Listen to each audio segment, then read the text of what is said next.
Sean bienvenidas y bienvenidos al Senado de la República con motivo del acto de conmemoración en memoria de las víctimas del Holocausto y en recuerdo de don Gilberto Bosque Saldívar, que celebra anualmente la Cámara de Senadores en cumplimiento al acuerdo aprobado por el Pleno el 2 de septiembre de 2010 y del que fue promotor el senador Ricardo Monreal Ávila. Me permito solicitar al senador Ricardo Monreal Ávila hacer uso de la palabra para dirigirnos el mensaje inaugural. Leía hace unos días fragmentos del historiador Salo Barón, que titula Los modelos cambiantes del antisemitismo.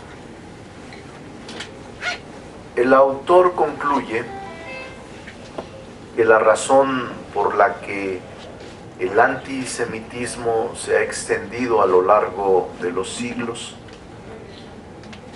se puede resumir en una sola frase: el rechazo al distinto, al diferente.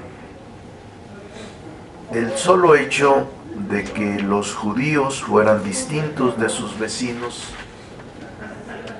ya por su religión, por sus costumbres, de sus antepasados, por su posición social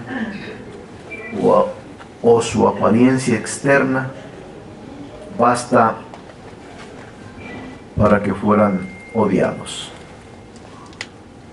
para que no fueran tolerados, para que, como sucedió durante el Holocausto, un grupo de científicos, gente educada, recurriera a la barbaridad de una solución final para acabar con 6 millones de aquellos. Y esto me hace pensar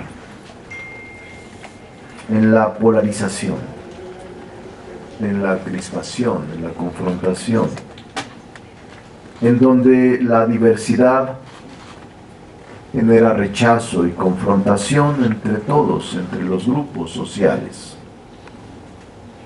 La gran diversidad cultural y social de México debería ser fuente de orgullo y riqueza, no motivo de discriminación. Una mayoría de la población se siente discriminada, ya sea por sus características físicas, su nivel de estudio, sus ingresos, lugar de nacimiento, por ser mujer, por pertenecer a los pueblos indígenas o a la comunidad LGBTB, TIQ+, o por alguna discapacidad o padecimiento mental. El diálogo se ha vuelto cada vez más difícil entre quienes se perciben distintos.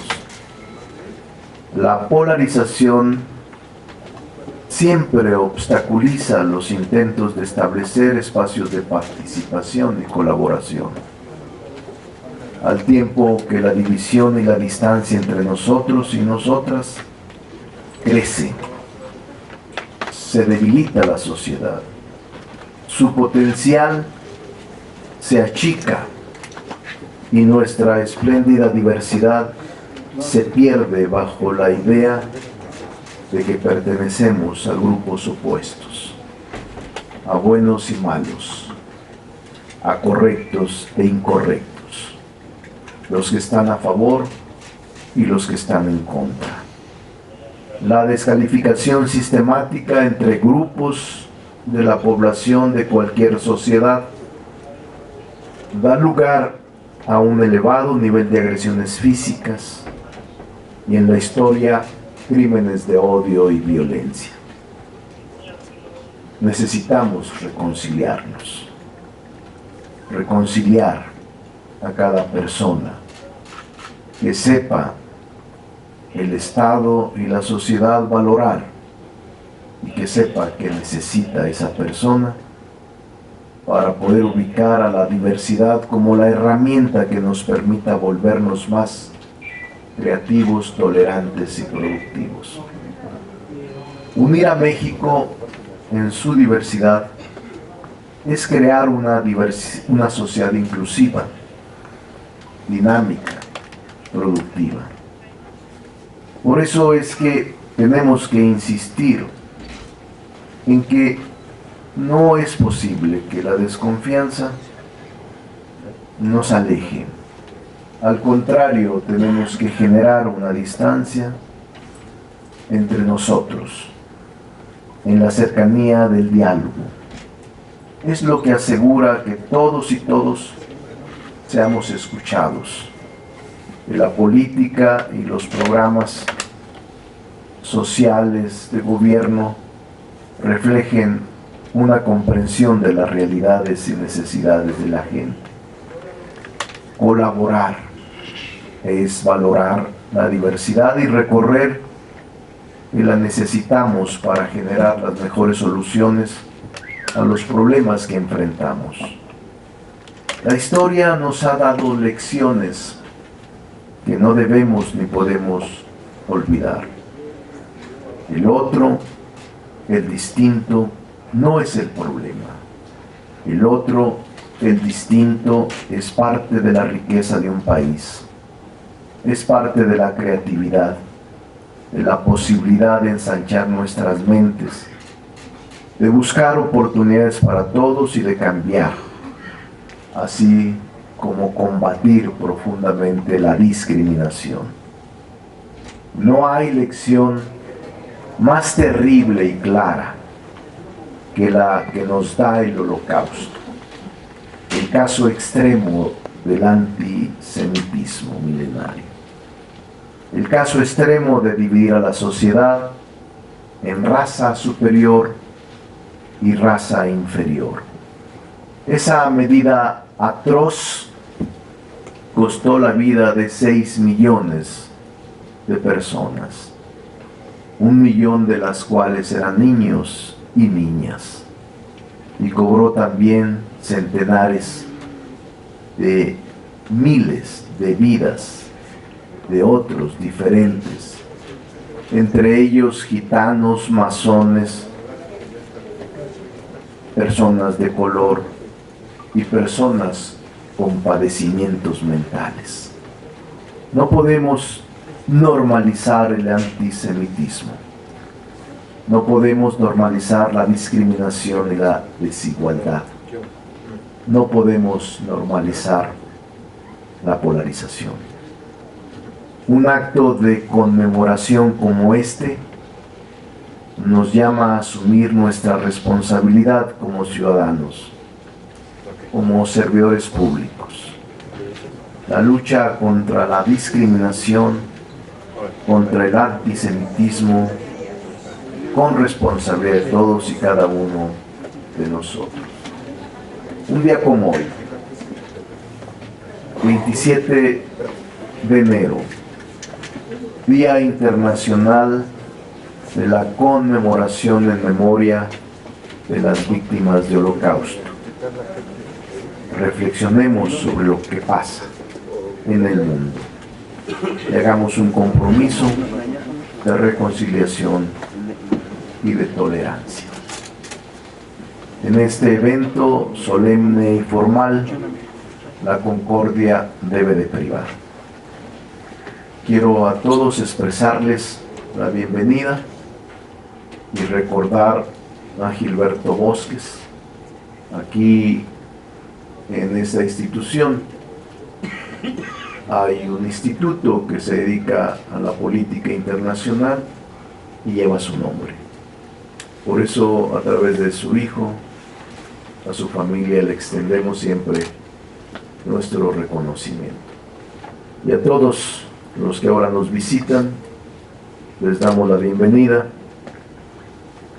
Al conmemorarlo siempre, al recordar esta tragedia, es para decirles que nunca más suceda algo igual en ninguna parte del mundo.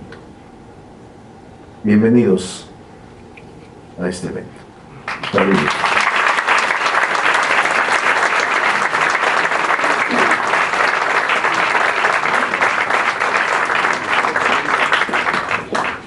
Cedo ahora el uso de la palabra al señor Elías Achar Levy, presidente del Comité Central de la Comunidad Judía de México.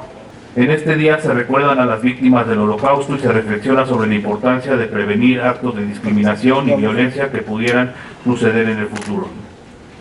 Tristemente, a lo largo de la historia de la humanidad, hemos podido documentar cómo se ha llegado al exterminio, la marginación, el destierro, todo esto provocado siempre por estereotipos creados o inventados por intereses políticos, religiosos y o económicos.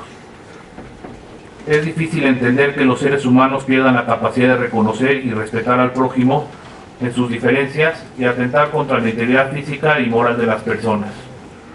Quienes lograron sobrevivir a la barbarie nazi y tuvieron la suerte de llegar a México, lograron respirar aires de libertad y encontrar una sociedad con enormes valores, tales como la inclusión, libertad de credo y respeto al prójimo, entre otros. Para quienes nacimos en este extraordinario país y tuvimos la fortuna de crecer en esta maravillosa ciudad, podríamos dar por sentado estos valores. No obstante, basta estudiar un poco de la historia de las diferentes sociedades y naciones en el mundo para reconocer y valorar la gran oportunidad de vida de la que todos los mexicanos gozamos. En la actualidad, vemos con gran preocupación creciente la violación de derechos humanos que se promueve a través de las redes sociales, así como claros mensajes de odio que tratan de promover ideas nazis. En nuestro país, México, debemos, sociedad y gobierno, rechazar cualquier forma de discriminación, racismo, xenofobia y antisemitismo, así como la negación del Holocausto. Este año, el lema guía elegido por la Organización de las Naciones Unidas para esta conmemoración es Hogar y Pertenencia. Tema importantísimo, ya que la discriminación y las persecuciones provocan destierros y migraciones, obligando a las personas que sufren estos actos a abandonar sus hogares, sus ciudades y sus países, perdiendo el sentido de pertenencia que todo ser humano requiere para vivir en sociedad, en armonía y en paz. A nombre de la Comunidad Judía de México, agradecemos profundamente al Senado de la República este acto conmemorativo que año con año reafirma su compromiso de lucha contra el antisemitismo, el racismo y toda forma de intolerancia y discriminación que pueda conducir a actos violentos contra cualquier grupo de la sociedad. Muchas gracias.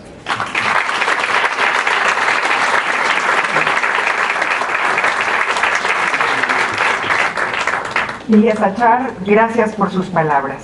Solicitamos ahora al embajador de Israel, señor Tzvital, dirigirnos su mensaje. El jueves 27 de enero, hoy en día, se lleva a cabo una ceremonia en el Salón de la Asamblea General de las Naciones Unidas, bajo el lema Hogar y Pertenencia. En ese mismo lugar, el 1 de noviembre de 2005, se adoptó la resolución propuesta, liderada por Israel y copatrocinada por 104 Estados miembros que designa el 27 de enero como el Día de Conmemoración del Holocausto. Esta resolución rechaza cualquier negación del Holocausto como un evento histórico, insta a los Estados a desarrollar programas educativos que instruyan a las generaciones futuras sobre los horrores del genocidio y condena todas las manifestaciones de intolerancia religiosa, incitación, acoso, violencia contra personas o comunidades basadas en su origen étnico o creencias. También exige la preservación activa de los sitios del Holocausto, incluidos los campos de exterminio y las prisiones nazis, y el establecimiento de un programa de la ONU de divulgación y movilización sobre el recuerdo y la educación del Holocausto. El tema de este año debería recordarnos nuestra responsabilidad con la humanidad hacia las víctimas de crímenes atroces, contrarrestar el discurso de odio y los prejuicios, así como hacer todo lo posible para evitar que se sienten las bases para un próximo genocidio. En su sitio oficial, la Agencia de Educación y Ciencias de la ONU elabora sobre el Día Internacional de Conmemoración del Holocausto de la siguiente manera. El Holocausto afectó profundamente a los países en los que se perpetraron los crímenes nazis, pero también tuvo implicaciones y consecuencias universales en muchas otras partes del mundo. Los Estados miembros comparten la responsabilidad colectiva de abordar el trauma residual, mantener políticas de memoria efectivas, cuidar los sitios históricos y promover la educación, la documentación y la investigación. La responsabilidad implica educar sobre las causas, consecuencias y dinámicas de tales crímenes para fortalecer la resiliencia de los jóvenes contra las ideologías del odio. Dado que el genocidio y los crímenes atroces siguen ocurriendo en varias regiones y estamos siendo testigos de un aumento global del antisemitismo y los discursos de odio, esto nunca ha sido tan relevante. El antisemitismo es, sin lugar a dudas, el odio racial más antiguo del mundo, el cual carece de cualquier lógica y sentido, ya que se han registrado expresiones de antisemitismo en sociedades sin presencia judía. El artista franco-italiano Herbert Pagani escribió en 1975 una defensa de mi tierra, un plaidoyer pour ma terre, en reacción a la vergonzosa resolución de la ONU que equiparó el sionismo con el racismo, calificándolo como una forma de discriminación racial. Al respecto, al tratar de identificar las causas subyacentes del antisemitismo, Pagani expresa: Abraham con su Dios único, Moisés con sus 10 mandamientos, Jesús con su segunda mejilla siempre disponible para una segunda bofetada, luego Freud, Marx, Einstein, todos eran intrusos, revolucionarios, enemigos de la orden. ¿Por qué? Porque ningún orden, sea del siglo que sea, podía satisfacerles, ya que siempre estaban excluidos. Es por eso mismo que los defensores de todos los órdenes establecidos los odian. La Alianza Internacional para la Memoria del Holocausto, antes conocida como el Grupo de Trabajo para la Cooperación Internacional en materia de educación, memoria e investigación sobre el Holocausto, fue creada en 1998 por el primer ministro sueco de entonces, Göran Persson, y en el año 2000 dio lugar a la Declaración de Estocolmo.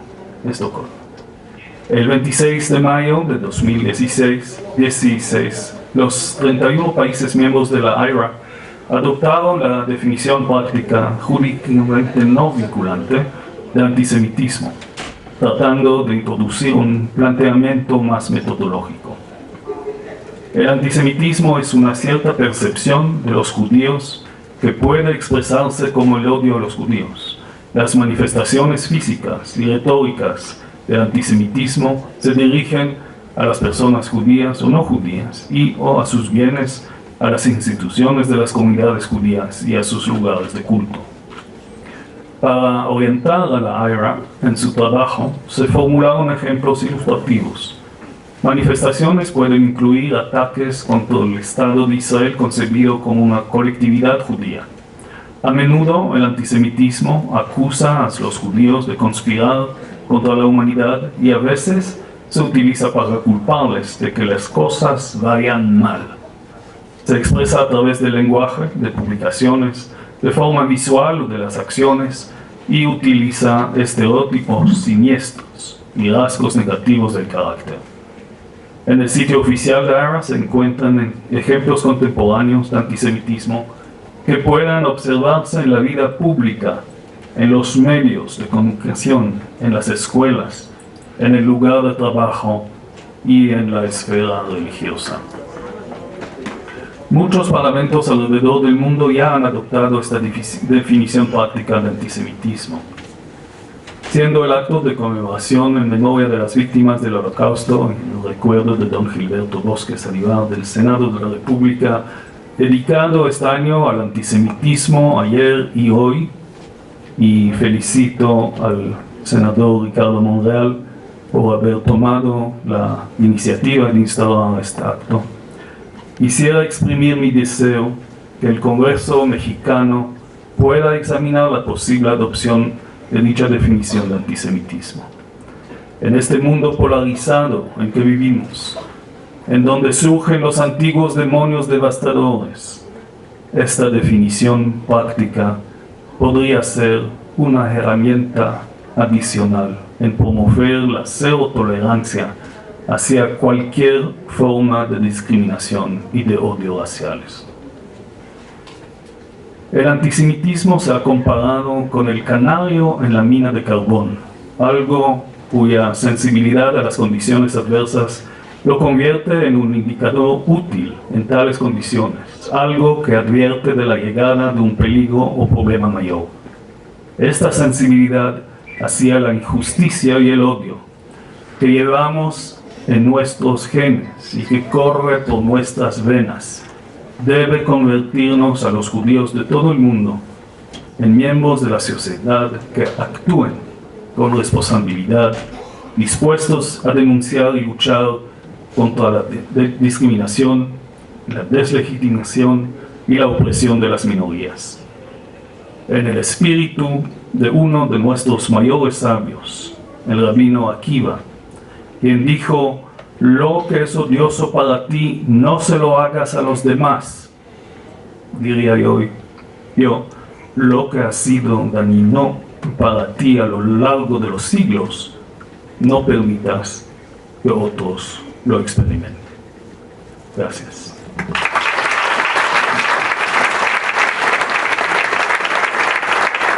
Muchas gracias por su intervención, embajador. Le pedimos ahora al embajador de Alemania, señor Wolfgang Dolk, haga uso de la palabra. Es un deseo muy personal y un honor acompañarles el día de hoy aquí en el Senado de la República con motivo del Día Internacional en memoria de las víctimas del Holocausto. Nosotros, como alemanes, estamos agradecidos con usted, estimada señora Chelminsky, y con el Senado, por habernos invitado de nuevo a esta ocasión. México, de esto puede estar orgulloso el país y su gente. No solo garantiza la libertad religiosa, sino que protegió esta libertad cuando importaba de forma muy concreta. Antes, durante y después del Holocausto, México también abrió sus puertas a refugiados judíos de Alemania, Europa, ofreciéndoles un exilio temporal o incluso un nuevo hogar con sus familias y descendientes. Apreciamos el trabajo del Museo de Memoria y Tolerancia en la capital de su país, y aquí encontramos una convivencia y un intercambio abierto con las comunidades judías, con y entre las escuelas de las diferentes culturas y religiones. Para el día de hoy han elegido como tema el antisemitismo ayer y hoy.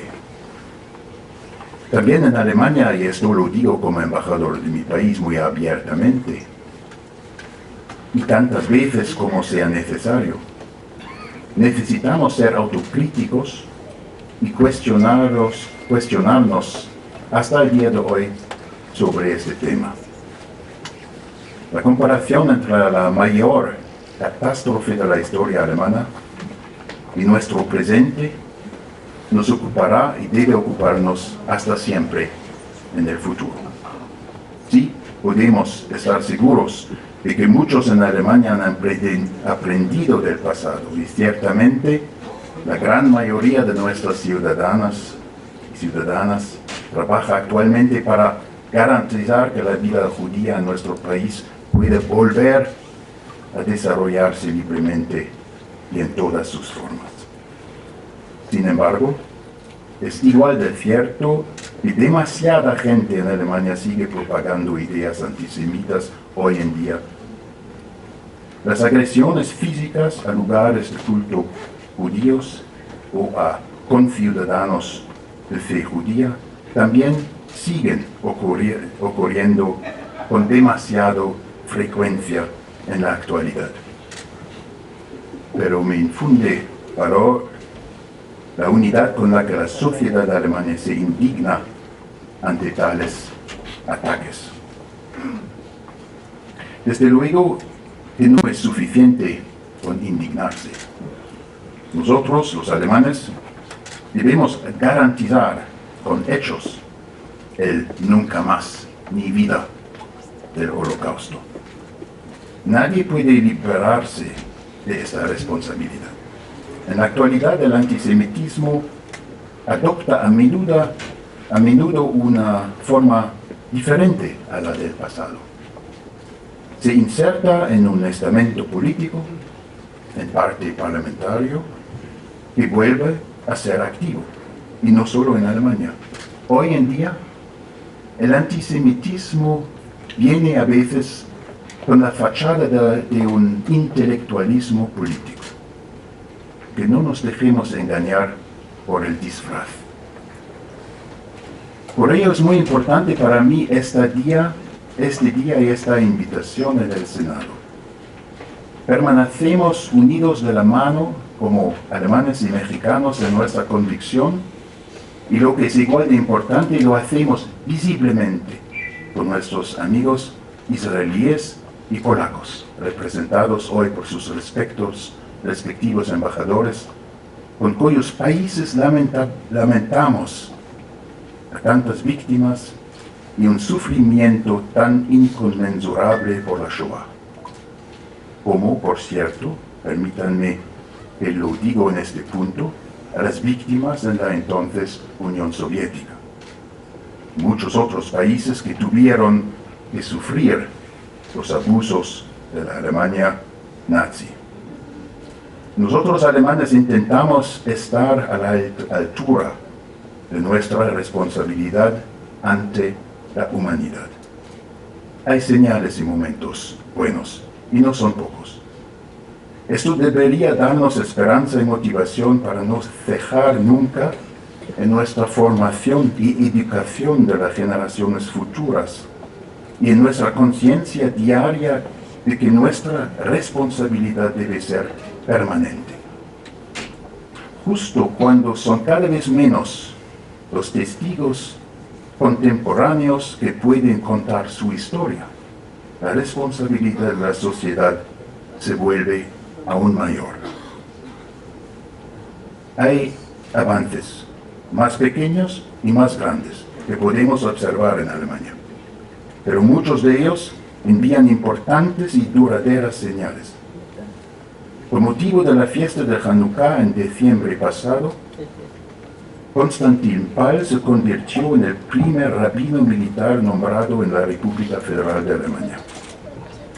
Con ocasión de este nombramiento, Josef Schuster, presidente del Consejo Central de Judíos en Alemania, señaló que este oficio tenía una gran historia en Alemania y había sido forjado, entre otros, por el rabino Leo Beck.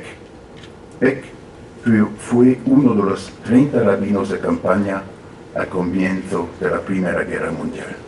Konstantin Pall es el primer rabino militar alemán en 100 años y toma posesión de su cargo 75 años después del final de la Shoah. El hecho de que vuelva a haber ciudadanas y ciudadanos judíos como soldados en las Fuerzas Armadas alemanas y que por fin puedan encontrar ahí su atención pastoral, tiene para mí un enorme significado. También sigue avanzando la construcción de nuevas y reconstrucción de antiguas sinagogas en Alemania. Hace casi un año celebramos el inicio de la obra de la nueva sinagoga en Dessau, que debería estar lista en las próximas semanas. Llevará el nombre de la familia del compositor Ottweiler. Esto nos alegra mucho. El 8 de noviembre de 2021 también se colocó la primera piedra de nueva sinagoga en Potsdam, que será inaugurada en 2024 y sustituirá a la sinagoga que fue destruida por los nazis en la noche de los cristales rotos. Esta noticia también es esperanzadora. septiembre pasado también se colocó la primera piedra de una nueva sinagoga en Magdeburgo, una más en Koblenz. Todo ello refleja la vitalidad y también el deseo de restablecer la naturalidad de la vida judía en Alemania. Sus huellas se remontan al año 321. La otra parte de nuestra historia después de la Shoah se refiere, por supuesto, a las relaciones entre la República Federal de Alemania y el Estado de Israel. Sin duda alguna, juntos hemos llegado lejos en ello, somos amigos. Alemania se mantiene inquebrantablemente al lado de Israel cuando se trata de su derecho de existir y de la seguridad de sus ciudadanos. Pero esta amistad también hay que trabajarla una y otra vez. En febrero de 2000, siendo yo consejero de la Embajada Alemana en Tel Aviv, pude presenciar cuando el presidente federal Johannes Rau fue el primer jefe de Estado alemán en hablar en la Knesset. En aquel momento, eso aún no era algo habitual en Israel, y hubo dudas y debates en la sociedad israelí de entonces. Y justo en septiembre pasado, tuvimos cierta dificultad en Alemania para encontrar el camino adecuado para conmemorar el 50 aniversario del atentado en contra del equipo olímpico israelí en 1962 en Múnich, donde 11 deportistas de su país y un policía alemán fueron asesinados.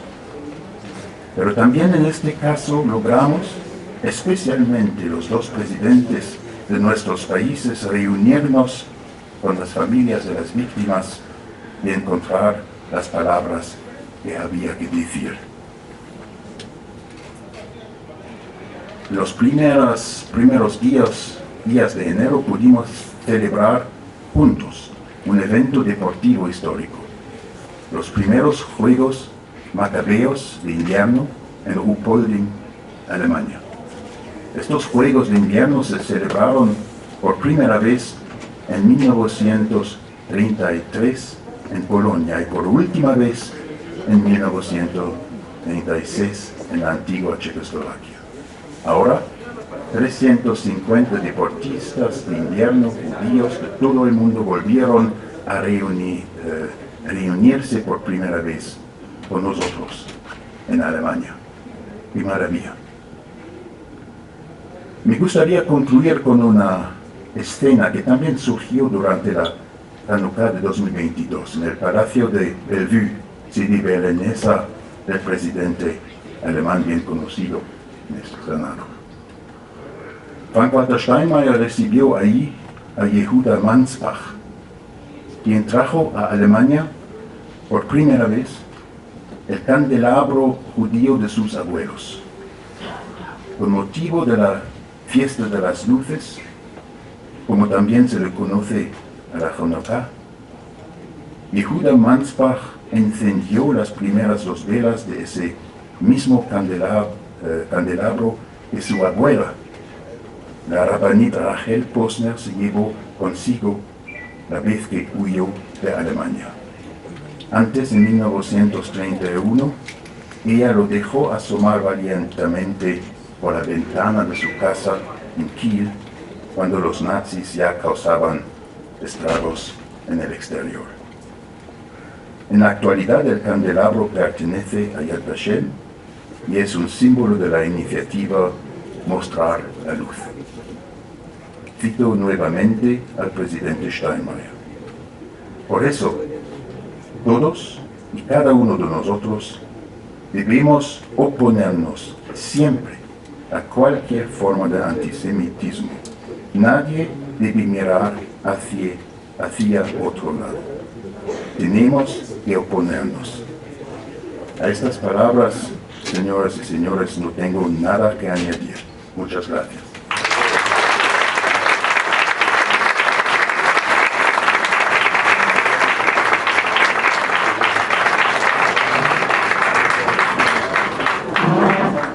Embajador Dole, muchas gracias. Corresponde ahora el turno al embajador de Francia, señor Jean-Pierre Atvasaturian.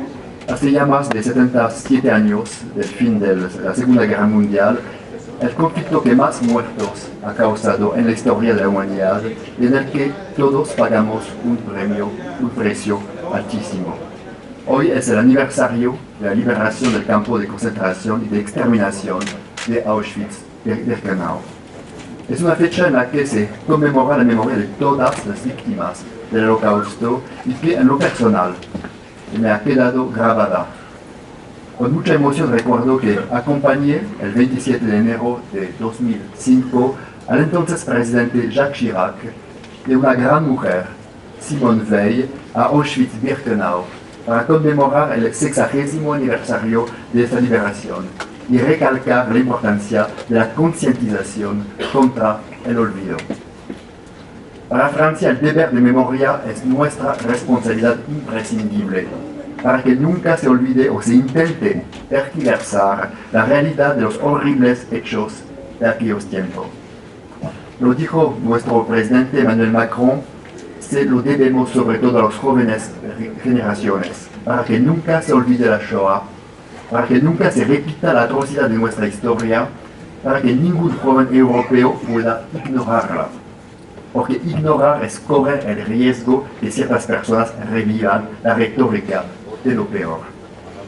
La importancia de este deber de memoria me afecta de manera muy personal, ya que yo mismo soy descendiente, nieto, de víctimas de otro genocidio, el genocidio armenio. El historiador francés Ivan Jablonka, cuyos abuelos fueron asesinados en Auschwitz hace 80 años, les dedicó un libro conmovedor titulado Historia de los abuelos que nunca tuve. En este libro nos recuerda que sus abuelos, como tantos judíos europeos, no estaban destinados a morir. Por ello es esencial recordar y celebrar las vidas que se perdieron, recordar la Shoah y a sus víctimas, permite reparar al mundo, sanar las heridas abiertas. Trabajamos para este fin de la mano de instituciones y organizaciones conmemorativas francesas y europeas, como la Fundación para la Memoria de la Shoah, basada en París. A nivel internacional, somos parte de la Alianza Internacional para la Memoria del Holocausto, IHRA, la cual se dedica a la promoción de la memoria de la Shoah.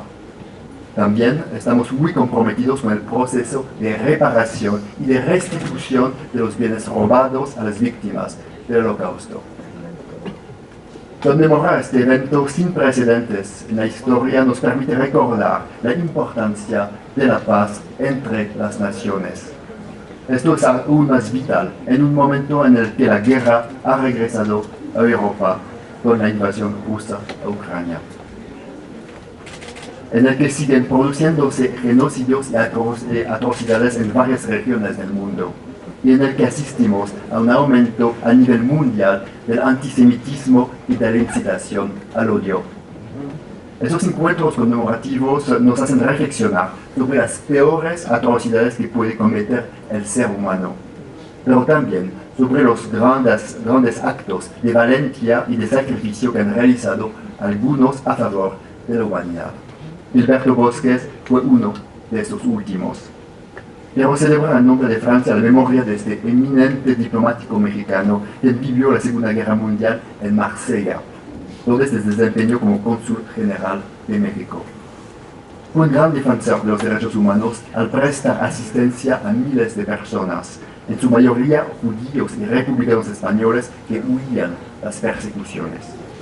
Gilberto Bosques abrió las fuerzas de México a muchas personas, cuyos descendientes siguen viviendo hoy en este país. Permítanme dirigir un saludo especial a los familiares de Gilberto Bosques, en particular al señor Gilberto Bosques Tisler, y a los descendientes de quienes beneficiaron de su ayuda aquí presente. Les quiero asegurar que Francia sigue combatiendo firmemente el antisemitismo y el odio en todas sus manifestaciones. Celebramos a Gilberto Bosques a través del Premio Franco-Alemán de Derechos Humanos que lleva su nombre. Este surge de dos compromisos constantes de nuestras respectivas diplomacias. la promoción y la protección de los derechos humanos y la importancia de la cooperación y de la amistad franco-alemana. Celebramos hace tan solo unos días, el pasado 22 de enero, el 60º aniversario del Tratado del Elíseo, que ilustra la fuerza de esa relación y la voluntad de compartir un porvenir común al servicio de la integración europea. Este año otorgamos aquí el premio de Gilberto Bosques a la Casa de las Muñecas Tiresias, un refugio fundado por Kenia Cuevas, que brinda apoyo a las personas trans y lucha por una sociedad más tolerante hacia las poblaciones LGBTIQ+. Nos pareció crucial recordar a esta población que fue también objeto de persecución y deportación durante la Segunda Guerra Mundial. Creo profundamente que hoy más que nunca necesitamos de esos valores que encarnaron Gilberto Bosques y los justos. Al igual que Gilberto Bosques, numerosos defensores en México y en el mundo se comprometen día con día a favor de los más vulnerables. Si me lo permiten, debo rendir un sincero homenaje a las víctimas del Holocausto, a Gilberto Bosques y también a las y los defensores que con el mismo espíritu de resistencia continúan defendiendo los derechos humanos en todo el mundo, arriesgando a veces y a veces perdiendo la vida en esa lucha. Señor Maciej Szietara, embajador de Polonia, escuchamos ahora su mensaje. Como todos los años, estamos rindiendo un homenaje a las víctimas del Holocausto. Quisiera aprovechar esta oportunidad para conmemorar a los héroes del gueto de Varsovia. Dentro de pocos meses, el 19 de abril, conmemoraremos el 80º aniversario del levantamiento del gueto. Estos jóvenes se levantaron en armas en 1943 en contra del ejército de la Alemania nazi, el más poderoso de aquella época, sin tener ninguna oportunidad de triunfar, de tener un triunfo aunque sea parcial. En verano de 1942, durante la llamada Gross Acción, unas 300.000 personas, prisioneros del gueto de Varsovia, habían sido deportadas del gueto al campo de exterminio de Treblinka, muy cerca de Varsovia. Otros 100.000 prisioneros del gueto habían fallecido a causa de inanición y enfermedades. A principios de 1943, en lo que quedaba del gueto, vivían alrededor de 60.000 personas, los más jóvenes, los que todavía podían trabajar en las fábricas que se encontraban dentro del gueto, que más o menos era la quinta parte de Varsovia, era un gueto enorme. Algunos de estos jóvenes eran militantes de la organización judía de combate. El 19 de abril de 1943, un día antes de la Pesaj, unos 500 combatientes empezaron la insurrección, casi sin armas, sin ninguna esperanza de la victoria.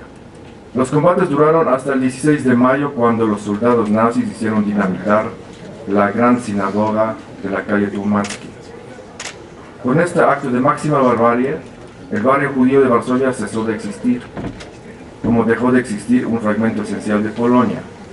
Prácticamente todo el universo simbólico y material de la numerosa y antigua población de los judíos polacos. El último comandante del levantamiento del gueto era un joven militante del Partido Socialista Judío Bund, Marek Edelman. Después de la guerra, a diferencia de muchos judíos polacos que emigraron principalmente a Israel, Edelman se quedó en Polonia, precisamente para conservar la memoria de los héroes. Estudió medicina y se convirtió en uno de los cardiocirujanos más célebres de su generación. Fiel a sus principios de defender la libertad, era miembro de la oposición anticomunista y consejero del sindicato Solidaridad. Decía Marek Edelman acerca de los motivos de los combatientes del gueto. Cito: queríamos demostrarnos a nosotros mismos que éramos iguales, seres humanos como los soldados que estaban en el otro bando. Fue una insurrección contra la muerte en la humillación. Sin embargo, Edelman señalaba también que la muerte en combate de ninguna manera puede ser considerada como mejor o más honrosa. Cito nuevamente: la humanidad se puso de acuerdo de que morir con un arma en la mano es más bello que morir sin un arma. Nosotros nos sometimos a este dictamen. Acompañé a 400.000 personas en su marcha hacia la muerte. Sin embargo, los que murieron en cámaras de gas se comportaron de la forma igual de heroica que los que lucharon con las armas. Los gobiernos comunistas de Polonia se empecinaron en reescribir el pasado a la manera orwelliana, y en aquella época conmemorar a los héroes del gueto no era bien visto. Marek Edelman fue uno de los pocos que conservó la memoria del levantamiento, depositando cada 19 de abril un ramo de narcisos en el monumento a los héroes del gueto. Desde la recuperación de la independencia y la democracia en 1989, la sociedad polaca empezó a recuperar la memoria histórica y rendir homenaje a los héroes del gueto. Está en marcha el proyecto del Museo del Gueto de Varsovia, dirigido por el Ministerio de Cultura de Polonia, que, como esperamos, pronto pueda abrir sus puertas al público. De igual manera, Polonia reserva los espacios ligados a la memoria de la Shoah, como todos los campos de exterminio y concentración, inclusive haciendo museos en nuevos campos como el campo de Treblinka. El 27 de enero todos repetimos un fuerte compromiso: nunca más.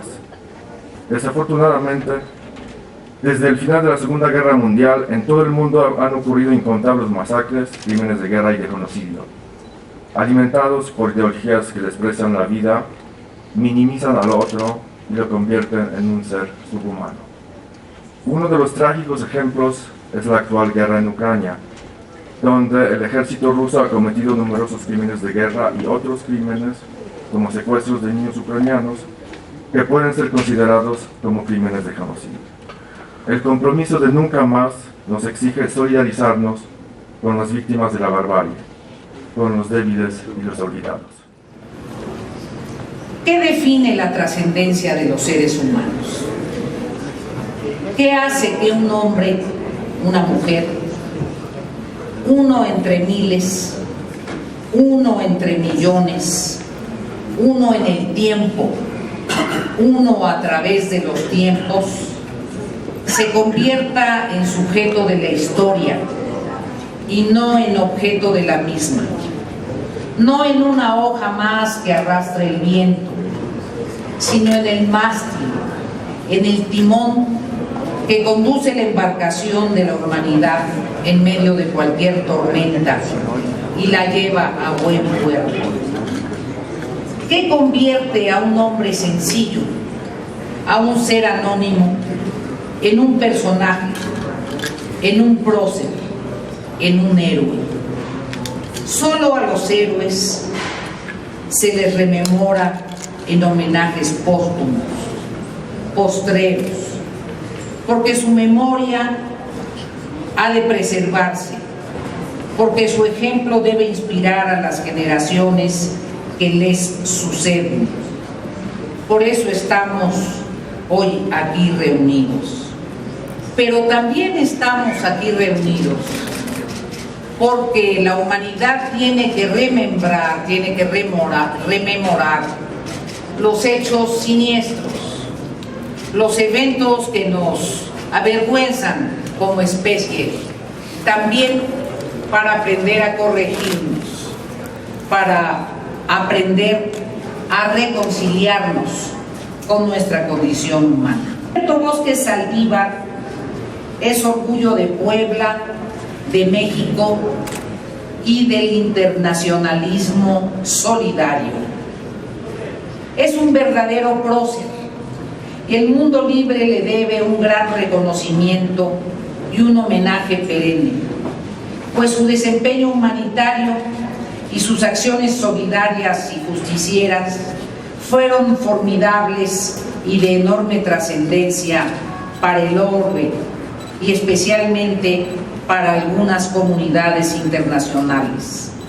Sus obras lo hacen merecedor de la gloria, cual guirnaldas de olivos simbólicas en su testa.